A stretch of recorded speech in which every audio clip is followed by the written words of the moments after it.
G'day, Ziggy D here. I recently started playing some more Diablo 3 with the 2.1.0 ladder patch PTR coming up pretty soon. Should be sometime within the next 24 to 72 hours, I'm guessing over the next few days.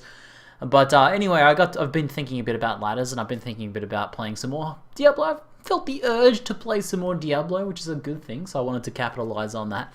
And I thought with this whole ladder thing coming up, I'll probably be actually pretty interested in playing some hardcore on Diablo. I know I've said in a previous video that I don't really feel like hardcore adds much to Diablo for me. Like in Path of Exile, I really enjoy hardcore, but in Diablo, I have a perfectly good time just playing softcore. But with the upcoming ladders, which is going to be more of a competitive, challenge-oriented sort of experience, especially if they put in these feats of strength style things, I've been thinking I'll probably actually want to play some hardcore. So I thought, you know, since I feel like playing some Diablo now, the PTR isn't up yet, the patch isn't live yet, we don't have ladders yet. Let's do some theory crafting and practice. So I've jumped on to hardcore. I cleared out my stash, I got rid of everything, dumped everything on the ground, I wasted all my blood shards, and started up a brand new character, basically simulating what it's going to be like starting a new character in the ladder. And my goal has been to firstly reacquaint myself with the Demon Hunter, the leveling process for the Demon Hunter, what skills and stuff like that I can use, and I'll probably go over that in a future video, but also to start developing some strategies and ideas and processes for getting through the game on the ladder, like how I'm going to level, how I'm going to go through the campaign, how I'm going to approach adventure mode, what I'm going to do to get myself geared up and stuff like that. Just wanted to get familiar with the process and to start this theory crafting, which has been a lot of fun so far. I've done 2 days so far. In the first day, we went through the campaign side of things and started getting into adventure mode, and the second day, we've almost reached max level from doing some adventure mode farming and testing around with different bounties and stuff like that. Not leveling as fast as I could be, but taking the opportunity to try out different methods so we can gather as much knowledge as possible. So in this video, I specifically want to share with you guys what I've discovered about the first initial campaign run-through. So let's assume that they don't change anything else, like that they don't change anything. Currently, if you start a new hardcore character and you've never played hardcore before, and if you start like on anything new, you have to play through the campaign at least once to unlock adventure mode. Now, I'm assuming that this is going to be the case in the ladders. I can't see why they would change it. I suppose it's a possibility, but I thought I'd be better off learning how to approach this campaign playthrough, like how to optimize my campaign playthrough, just in case that is the case. And I do think it will be. So essentially, you have to play through the campaign once before you can unlock adventure mode. The goal for your new character is to get to level 70 very quickly and to get yourself set up to get into the end game and taking on some of the challenges, right? Most of that's actually going to happen in adventure mode. So based on this mindset, based on this idea, I've set out the primary goal for being in the campaign, for your initial first campaign playthrough, is to simply speedrun the campaign as quickly as possible.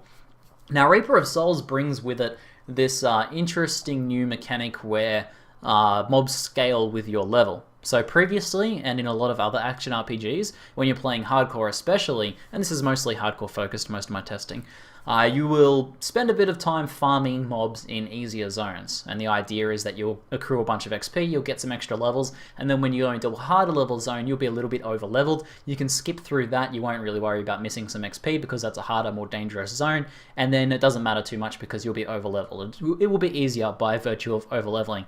That's actually that's actually a bad strategy in Reaper of Souls if your goal is to get through something. If your goal is to get through the campaign as quickly and safely as possible, which is my goal, it's actually a bad idea to get XP. So people were joking about on stream, Ziggy D's going to make a guide to how to not get XP in Diablo 3, and actually that's not too far from the truth. Basically, what I did was I did a speed playthrough of the campaign on a brand new character. So what I would do is I would, get gearing based on... Hold on, let's take a step back. I did a speed run through of the campaign on normal difficulty, obviously. We want to get through it as quickly as possible. We don't mind losing a bit of XP by playing on a lower difficulty. We want it to be safe and fast, so normal difficulty is the way to go. And then I employed the strategy of skipping the vast majority of trash mobs. I only killed stuff that got in my way. I killed elite packs if they were pretty easy. If they were tough elite packs, I would probably just skip them. And I killed bosses and did the quests that I had to do. That's pretty much it. I even tried to avoid doing things like picking up books and stuff like that in the campaign, because every point of XP you get, every level you get, increases the difficulty of the mobs in relative to your gearing status at that point. So I came up with this concept of undergeared being at one end of the spectrum, geared for your level being at the middle of the spectrum, and then overgeared being at the other end of the spectrum. So there's these three points. What my goal was to maintain somewhere between geared and overgeared. Makes sense, but something between, like, let's imagine geared is 1 and overgeared is 2, somewhere between 1 to 1.5. So not super overgeared, because if you're putting a lot of effort into being super overgeared, you're probably wasting a lot of time, like crafting and trying to craft the perfect gear.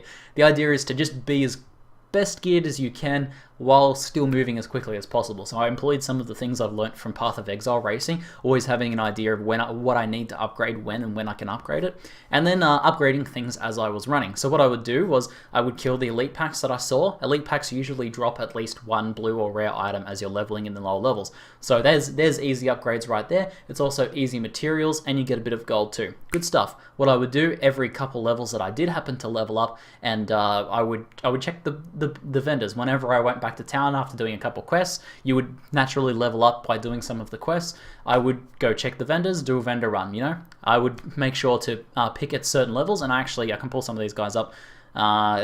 For things like, example, at level 6, I would go check for rings, and I would get some damage rings so I could kill stuff faster when I needed to. At level 9, when amulets start to become available, I went and checked those, you know. At level 15, when shoulders are craftable, I went and crafted some shoulders. And then, like, I upgraded my follow items at 18 and 27 and so on. So I had a bit of a mindset for each of these things. So the goal was to maintain this overgeared status, to basically be raffle stomping everything, and to not kill things. And what this actually meant was, it was actually really, really effective. I was really impressed with how it worked out.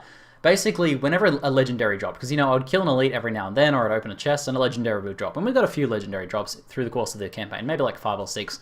I was actually using those legendaries pretty much the entire run through from when I found them.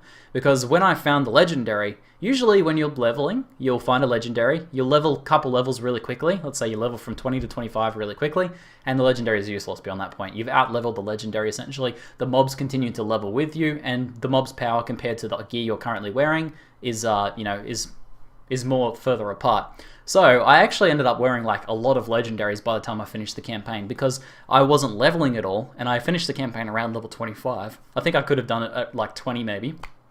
Mobs weren't getting harder, but my gear was just getting better. Better and better gear, the same difficulty of mobs by stifling my XP. So although we lose a little bit of XP, we gain a lot of speed in getting through the campaign and getting into adventure mode as quickly as possible. And that is my overall goal. This is all hanging based on the meta and my theory crafting for ladder being focused mostly on adventure mode. I think that's going to be the case. There may be some things tied into the campaign, but there's no reason you can't do those after going to adventure mode and getting your XP there. You get so much better XP in adventure mode by doing bounties and rifts and doing like the really good bounties. You get better gear and better XP in adventure mode. So the objective is to get there as fast as possible, and I had a lot of success testing out this method of essentially not getting XP. Basically skipping mobs, skipping XP, and keeping my gear at a really high level the whole way through, and it worked pretty well. So I'll probably share with you guys in some future videos some of my strategies and things I've discovered for leveling up in adventure mode and for gearing up the character and stuff like that as I continue to do this like ladder theory crafting. And pretty soon we'll have the PTR and I'll be able to show you guys some of the greater rifts and some of my strategies for that as well. But if you guys have any thoughts, any of your own theory crafting you'd like to share, please do in the comments below. I'm interested to have a bit of a dialogue about this and what you think about it. But I'm looking forward to ladders, you know, getting my mind ticking about these different theory crafting elements, and actually trying to come up with some cool strategies like this. Stuff that's kind of, you know, a little bit different, but fun and maybe effective is good. It's ticking away in my head, and it gives me that good feeling like I'm actually going to be having a lot of fun with ladders, even though I was initially a fair bit of a skeptic. We'll see how it actually goes. I think it's going to be fun. Anyway, that's it for now. I'm ZD, and thanks for watching.